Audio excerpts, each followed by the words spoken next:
2 বছর আগে 2022 সালে সিলেট ও সুনামগঞ্জের মানুষ মুখোমুখি হয়েছিল শতাব্দীর সবচেয়ে ভয়াবহ বন্যায়। 2022 সালে সিলেট সুনামগঞ্জের বন্যার্তদের মাঝে ত্রাণ দেওয়ার ঘোষণা নিউ ইয়র্কে বসিয়ে দিয়েছিলেন চিত্রনায়ক শাকিব খান। তার অফিসিয়াল ফেসবুক থেকে দেয়া সেই পোস্টের বাস্তব চিত্র আজও দেখা যায়নি। শুধু তাই নয়, ত্রাণ দেওয়ার ঘোষণা দিয়ে দেশের অধিকাংশ মিডিয়া কভারেজ নিয়ে দেশের মানুষের কাছে দানবীর হওয়ার টিপ্পনিও কেটেছিলেন এই তারকা।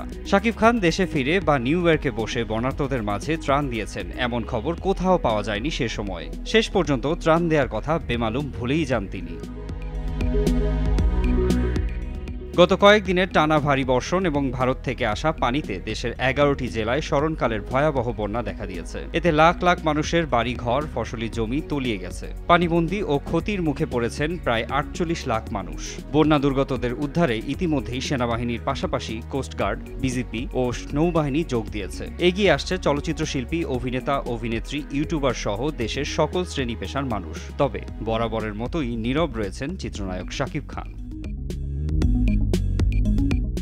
এই নায়কের ভক্তরা কিছু ফটোকার্ড বা পোস্টের মাধ্যমে ফেসবুকে জানান দিচ্ছেন যে শাকিব খান আছেন বন্যার্তদের সাহায্যার্থে। তবে স্মরণকালের এই ভয়াবহ বন্যায় সহযোগিতা তো দূরেই থাক, অফিসিয়াল ফেসবুক পাতায় এ নিয়ে একটি শব্দও লিখতে দেখা যায়নি তাকে, যা বেশ সমালোচনার জন্ম দিয়েছে। তার সাবেক 2 স্ত্রী অপু বিশ্বাস ও শবনম ইয়াসমিন বুবলি সরব থাকলেও নীরব থাকলেন শাকিব।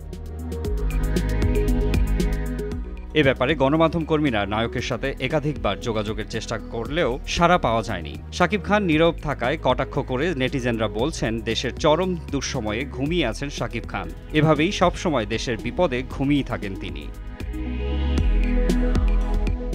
চলচ্চিত্র সংশ্লিষ্ট অনেকেই বলেন, শাকিব খানের মতো এমন একজন তারকা যদি দেশের এই ক্রান্তি লগ্নে এগিয়ে না আসেন বা শুধুমাত্র আলোচনায় থাকার জন্যই অসহায় মানুষদের ব্যবহার করে সাহায্যের ঘোষণা দিয়ে তা কার্যকর না করেন, তবে তারকাদের প্রতি সাধারণ মানুষের শ্রদ্ধা ও সম্মান তলানিতে গিয়ে ঠেকবে।